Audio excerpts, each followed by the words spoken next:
Welcome to Shedunnit. I'm Caroline Crampton.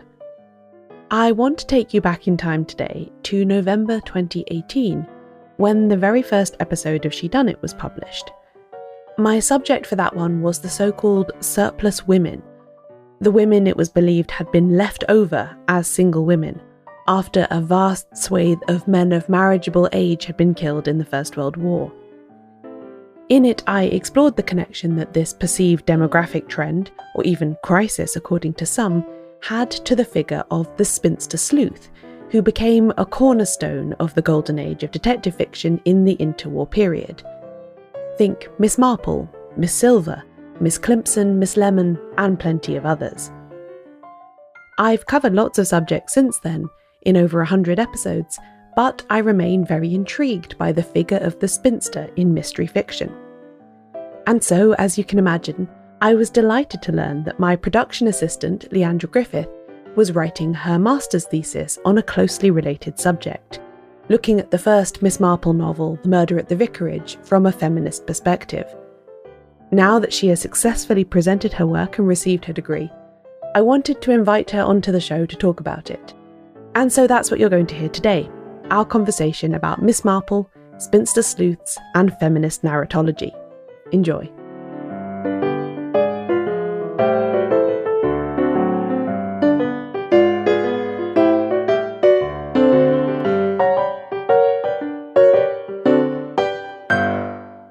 I think a good place to start would be quite early on. You mentioned in your thesis, Leandra, that feminist scholarship has misrepresented Miss Marple over the years.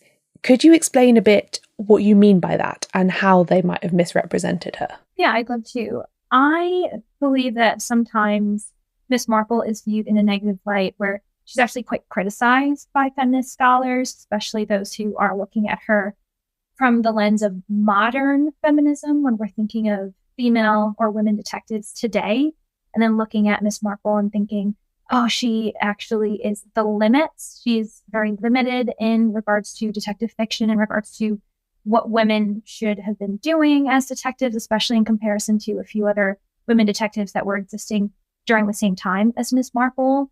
Meanwhile, Miss Marple is often described as a traditionalist. She's conservative. She's upholding this ideal of separating certain people in society, keeping women in the home, men being quite masculine, men being the breadwinners, and just keeping certain proprieties, keeping the status quo in check. When in reality, when we're really thinking about her, she is actually finding ways to utilize certain feminine qualities that women are expected of to her advantage, to actually utilize certain men, certain women to her betterment so that she can gain certain information that she wants. But there certainly is a stigma against Miss Marple at times, saying that she's quite anti-feminist. And don't get me wrong, there are certain scenes, certain ideas in the Miss Marple canon that actually suggest that she's anti-feminist. I always bring up Nemesis because I believe that that's a later Miss Marple that reflects a few ideas that actually Agatha Christie probably had in her time and that she was projecting through Miss Marple.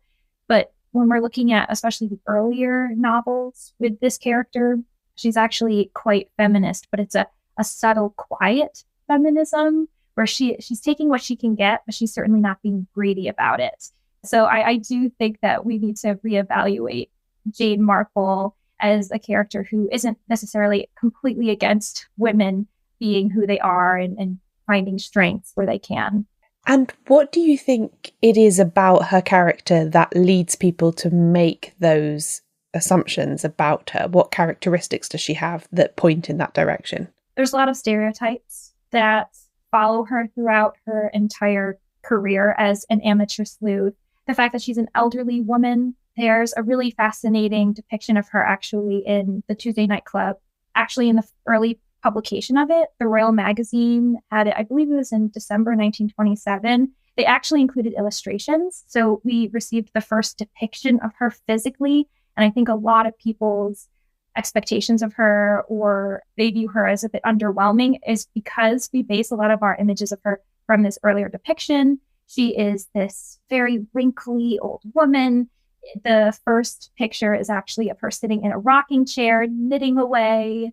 She is watching you from the page with this very watchful, judgmental eye. She's got the powdery poof of hair. And a lot of those things bring to mind, again, conservatism, this idea of her probably not being the nicest old woman. She has the stereotype of being a gossip, of being a nasty cat, an old pussy, which again follows her throughout her entire career within this canon. And so people often view her as being a bit stuffy, I think, not as relatable as the action-packed, say, Poirot or Tommy and Tuppence, these characters that are a bit more physically mobile and they have more access to the various, I guess, spaces you would find in a different mystery, whereas Miss Marple is quite confined. She's confined to domestic and domestic adjacent spaces. And so she's not mobile. She's very much more, actually, she's probably closer to the armchair detective compared to other masculine or younger women who are running about, who have these extensive social lives, who have this disposable income. She doesn't have these things. And so I believe that people kind of give her the short end of the stick, not finding her as exciting. But that's mainly what it is. I think we see her as this elderly spinster woman who's not as exciting. We don't really want to see her as much as we might want to see someone who's globetrotting, because that's just not necessarily what Marple does. Exactly, yes. And I think there's a question of agency there as well. She doesn't seem to have the agency to go out, see the world and solve crimes. And there's something there, isn't there, about, I think you call it the heroic tradition, and how the classic puzzle mystery has these inherently masculine qualities, or qualities that then would have been associated with masculinity. So how does Miss Marple write against that, as it were, as a more feminine character? Yeah, I first have to definitely give credit to Desiree Prudhoe, because she's the feminist theorist who actually discusses this idea of the heroic tradition in comparison to Miss Marple. And yeah, so a heroic tradition involves men of action, men who are the central characters within a story. We are following them. We as readers are interacting with them, having this implied dialogue with them the most. That's the character we want to follow. And they are willing to basically put anything on the line for justice, and their intellectual, I suppose, their intellectual prowess that we love the most. And so that's kind of this idea of the heroic tradition. And so Miss Marple, however, she's actually been described as the antithesis of the heroic tradition, which I suppose in some cases is true, in some cases isn't. It just depends on which qualities you want to focus on. But I believe that Miss Marple is a heroine who, she actually has a quiet intelligence. She is opposing men, detectives, in the fact that men are the ones who are, again, they're active, they are pursuing, they're actually pretty much what Inspector Slack is trying to be. If we really want to think about him in Murder at the Vicarage, he's this man who pretty much moves first, doesn't really ask as many questions. He is actually more willing to ignore people trying to give him information so we can move about. And that's actually why, for instance, the vicar, Leonard Clement, he's trying to tell him about the clock. And Inspector Slack, he's all about movement. So he's not even willing to listen. And then he actually blames Clement later on for not telling him this very vital information. Whereas Miss Marple, she puts action on the back burner, not necessarily as a choice. It's partially a choice, but also partially because, again, she's a bit confined to the spaces that she's allowed as an elderly woman. So instead, she has to rely on listening. She has to rely on patience, on observation. And, you know, we would think that goes hand in hand with the heroic tradition. A lot of our favorite detectives are known as observationalists. They're experts in deductive reasoning. They see everything. But again, that's a bit overshadowed by the fact that they are moving about in these various spaces. For Miss Marple, she is more often than not trying to keep quiet when she can, almost become slightly invisible, or again, be a little less noticed, and gaining information from others who are far more willing to speak. And we kind of overlook that when we're thinking about intellectual deduction, that listening is just as important as putting yourself in the right place in the right time. I think it's so interesting to think about where the world in general was at this time when it comes to things like psychology, that it was still very much a growing new field. The whole idea that you could listen and talk as a means of investigation is just emerging, and novelists like Anthony Berkeley are getting really interested in trying to put that element into detective fiction. Whereas I think today we might be very used to the idea that, well, of course a detective is a close observer of people. They're a listener, they take in information, then they draw conclusions. But that was not the mode of the moment when Miss Marple emerges. And so all of that behaviour that we think of as being stereotypically feminine, the interest in gossip, the interest in background, the drawing of parallels between ordinary occurrences and what turns out to be a crime, making that connection on a continuum. That's all quietly radical, don't you think? It certainly is. And you can see when people don't fully understand the skill in observation, the skill in psychological awareness, because it's misdiagnosed. It's depicted as intuition, as coincidence or chance, as assumptions without facts. And Marple is a character who is often mislabeled as someone who bases her deductions on intuition, when in reality it is on observation. And she's viewed as this imaginative old woman when it's no. Actually, she is able to base it off of her understanding of what she calls human nature, which again, I think nowadays is far more sophisticated in how we would describe it in psychology. But back in the day, it was observing humans, observing their patterns, which again, was a bit of a new thing. With that said, I know that Sherlock Holmes was also oftentimes labeled as someone who is basing his observations on intuition, and he had to correct people saying, no, it's not actually intuition. It's just that I have dedicated myself so long to studying other people that now it's second nature.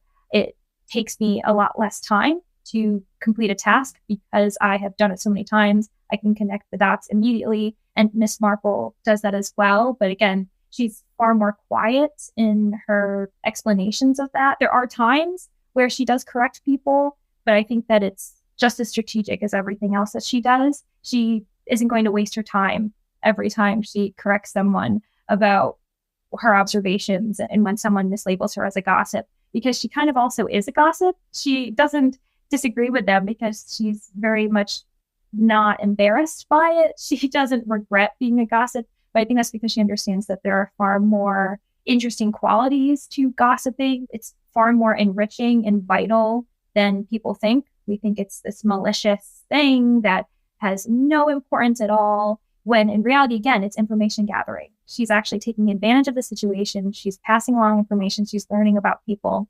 But we're viewing it as these silly old women who, especially because it always is old women, isn't it?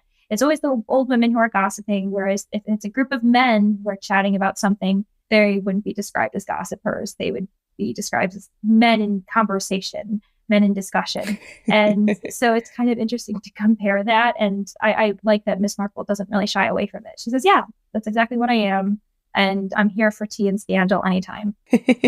Yes, I agree. And I also think the comparison with Sherlock Holmes is really interesting when you're thinking about the masculine domain versus the feminine one, because Sherlock Holmes's observations and his apparent intuition, a lot of it is to do with the external world. It's, I see this person on the street and they're wearing this kind of hat and they've got this kind of mud on their shoe, and therefore I deduce that they are a fishmonger from Grimsby or whatever. Whereas Miss Marple is going, well, this woman always wears her brown shoes to church, and yet this Sunday she's wearing black shoes. I wonder what that means. It's all about people's interior choices, I think, and how breaking their patterns can lead her to understand them. Let's move on to talk a little bit about her first appearance in a full-length novel, in The Murder at the Vicarage. In your thesis, you talk about how she's actually a secondary character in this novel. Can you elaborate a bit more on that?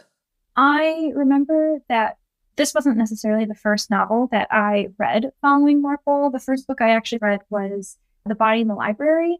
And I remember coming from that, being quite surprised that she isn't on the page as much as I thought she would be in that novel, especially because the characters that I was more familiar with in Christie's canon before that were Poirot, Tommy and Tuppence, and even Parker Pine. And I felt like all of those characters are typically more at the forefront and they're a bit more active in their investigations. Meanwhile, with The Body in the Library, at least, We got different characters' perspectives. There were multiple scenes where she wasn't even there. And so I thought I would continue to read her canon and see if I could figure out if that was just a one-off. And then when I read Murder at the Vicarage, I found that she's even less on the page. And I didn't understand what was going on. And so what I mean by secondary character, it has multiple meanings. The first one is quite physically on the page. She's not on the page very often at all. If I recall, there's about 32 chapters. She's in 13 of them physically. And some people might not necessarily notice her physical absence as much because she's referred to a lot. People are discussing her. The narrator is thinking about her a lot. So I believe she's referred to when she's not there at least 30 plus times. So it can be a bit befuddling to realize that she's discussed more than she's actually there. What does this mean? It's less than a third of the book that she's physically there. And so I believe that to that standard, we could call her a secondary character when it comes to narratology or narrative framework. But she's also a secondary character in society, in St Mary Mead. She is what some scholars would call an outsider within.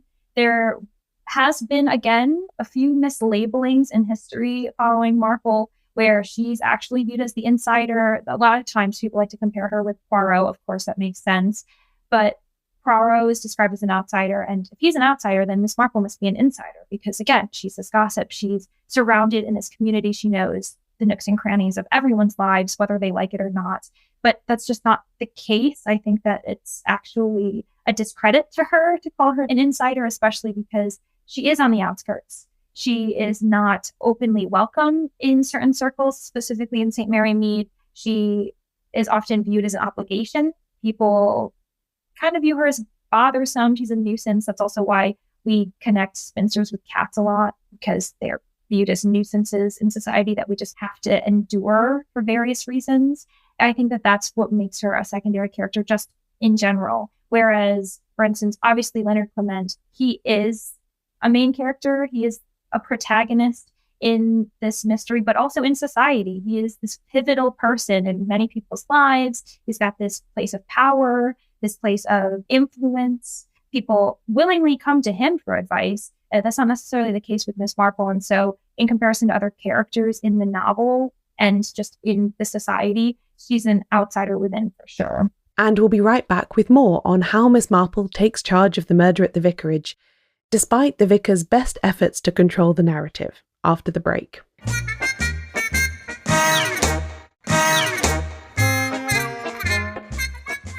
I think it's very interesting when you've been very immersed in Miss Marple for a long time and maybe you haven't read the books in a while because you already read them a long time ago and you've watched all the TV series and the films and whatever, to actually go back to this first novel. It is very striking, as you say, how physically absent she is.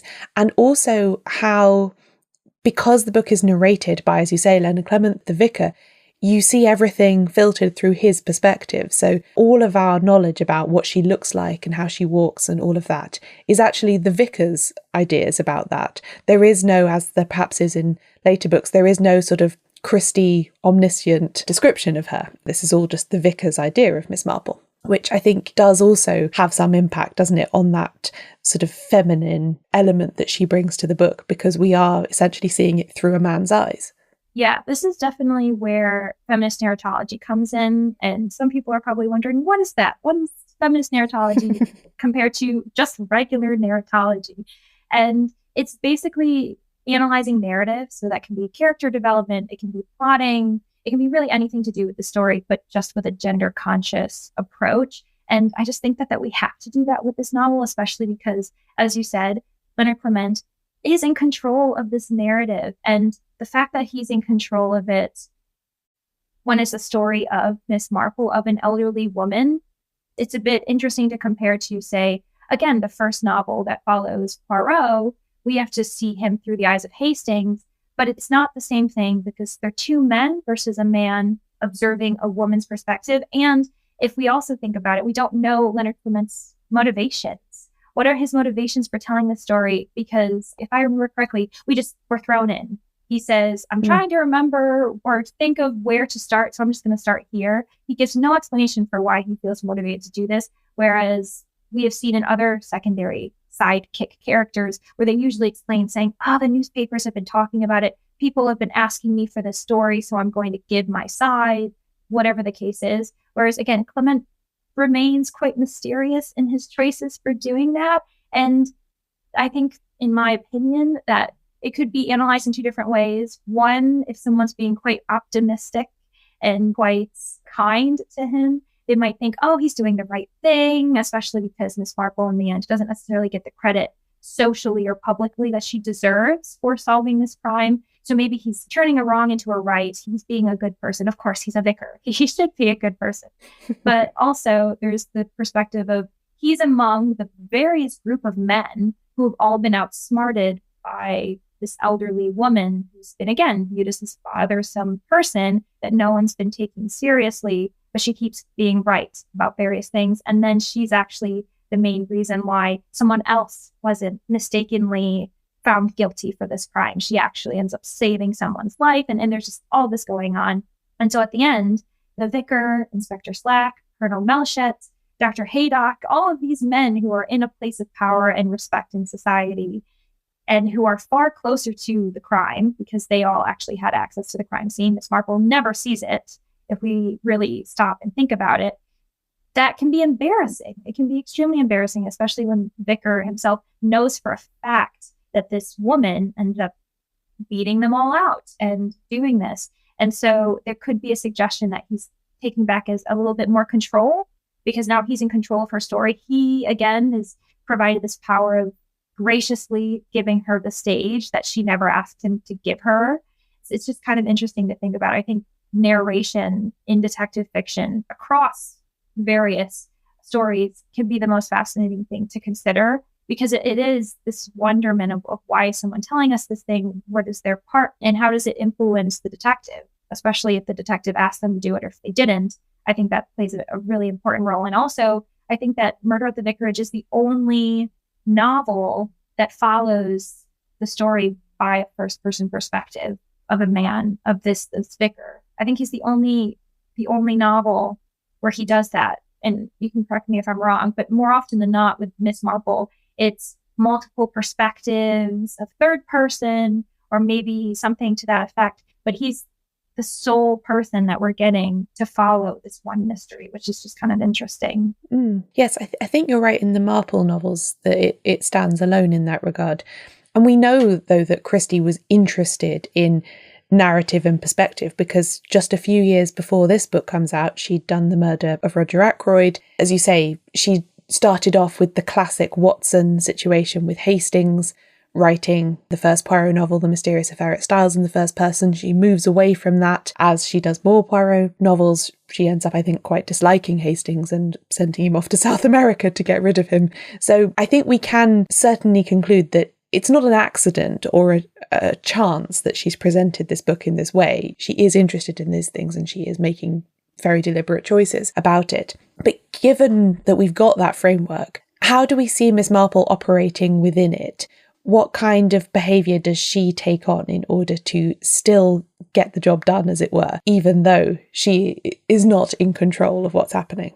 I think that she is actually has a lot of fun making fun of the other characters, especially the men that are trying to prove, again, their prowess and they're trying to treat her kindly, saying, we don't want to startle her. We don't want her to go into hysterics, when she is being involved in this mystery. And I think Miss Marple is very aware of gender performance, which is another quality that we like to analyze in feminist theory. This idea that especially women know what is expected of them. They know the certain feminine qualities they're meant to present. So they're experts in identifying when someone's being false, when someone's being true to who they are. And Miss Marple is, again, this skillful actress. She knows when to pretend to be this frail old woman, but she also knows when to turn the investigation on its head and find ways where she can be a bit more proactive and assertive. A great example of this, of just, again, her awareness of how society works and how she has to manipulate or maneuver throughout it to the best of her ability when it's best for her to do so, is this first scene, Tea and Scandal. It's the first scene that we meet her in. These women, of course, they're all gossiping. They're all talking about this scandal that is involving Dr. Stone, and he's this older man who has this younger woman secretary. And many of the women in the group are trying to figure out what Miss Cram's motivations are. Is she pursuing this man? Why is she getting this job with him out in the country? And it's Miss Marple who says, well, let's actually pause and remind ourselves that men perform and have their own motivations just as much as women do. Dr. Stone, he's this single man, but he also has power in their dynamic, just as in past situations. She brings up, again, this historical knowledge that she has in regards to the society that she's been living in. She has this great, amazing memory for various situations, various scandals that have happened, and she certainly applies them whenever something seems to match the pattern that's happened before. And so she brings up how even married men are those who we might not necessarily guarantee to trust, that they actually could also be unfaithful. And I think she just does a really great job of trying to rebalance the gender expectations, because there is this tendency to alienate women talking about women. And Miss Marple is a bit more careful in that sense. Again, not in every novel that she's in, but at least in Murder at the Vicarage, this is a great example where she's just very observant. And I think she also tends to give women credit where they deserve.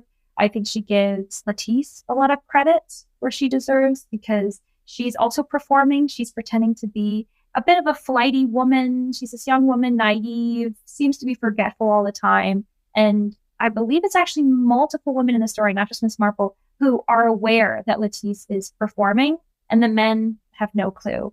And it's a really fascinating perspective to have when you're looking at the women and they're in discussion and they're very aware of what each other is doing and to what purpose. Another great example is when Colonel Melchat and the vicar actually go and interview Miss Marple. They are asking her questions about what she saw, because she's at this point an eyewitness. Again, she's not being viewed as useful in any other sense. They're not looking for her advice, but they're looking to see if she can just corroborate a story. And again, there's not very much high expectations. The vicar himself warns Melchat that she has a great observational eye. He gives her that credit, but then he also says that she draws certain conclusions that are imaginative. So don't trust her to actually have the intellect to put two and two together, is basically what he's saying. And so during this interview, Melchat is asking her questions and she's answering them. And again, she's remaining passive. She's speaking in polite language, hedging language.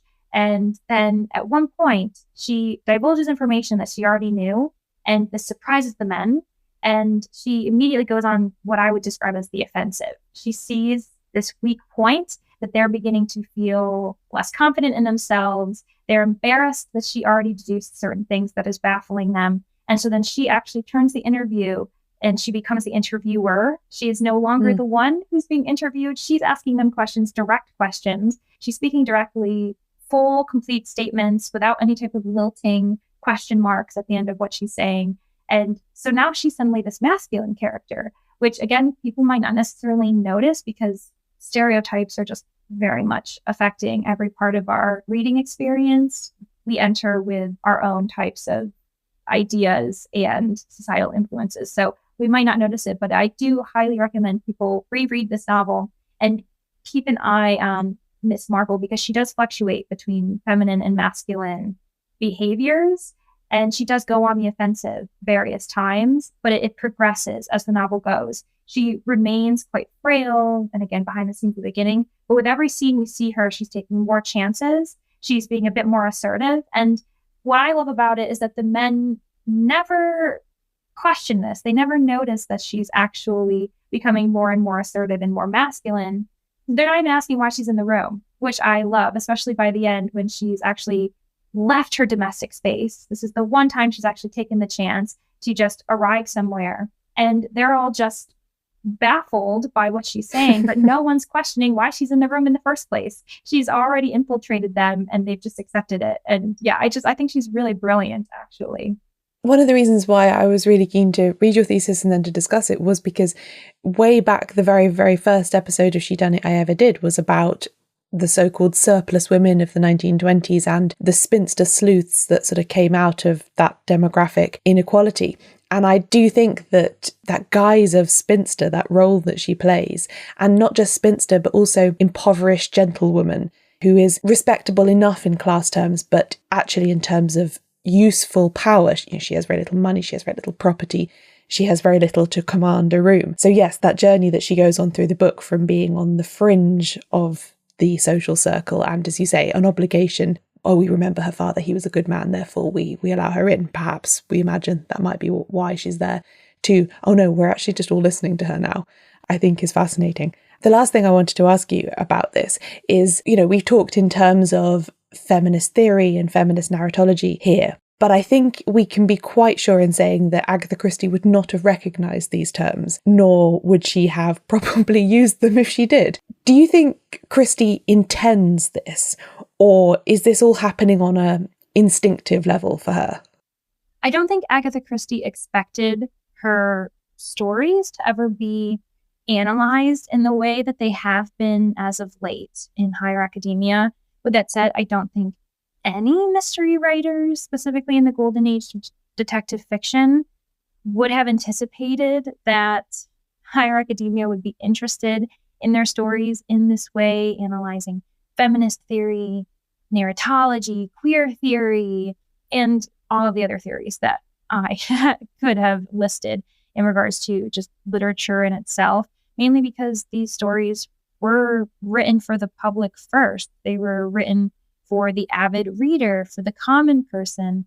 And so to expect Agatha Christie to anticipate any of my own arguments about her work is a bit silly, but that doesn't change how enriching they can be. I think it actually makes our investigations into detective fiction on the theorist level a bit more genuine, a bit more organic and authentic, because we know for a fact that these writers weren't necessarily writing to one day be discussed to this degree. So it's really enjoyable. It's really enriching.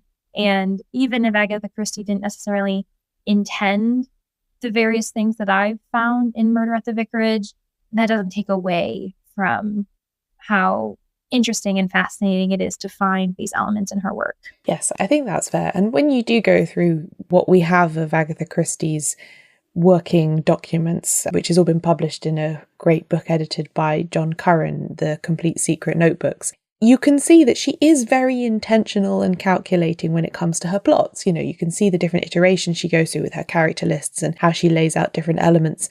So I think we're fine in attributing agency and intention to her. She might not have known the language that you're using specifically, but she certainly wasn't just throwing words at the page and seeing what stuck. It was an intellectual exercise for her, even if she probably wouldn't have described it that way.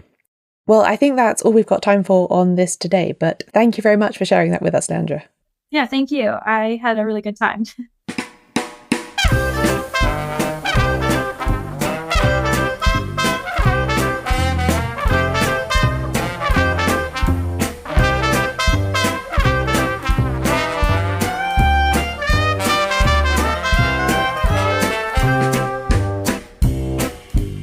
This episode of Shedunnit was hosted by me, Caroline Crampton, with my guest, Leandra Griffith.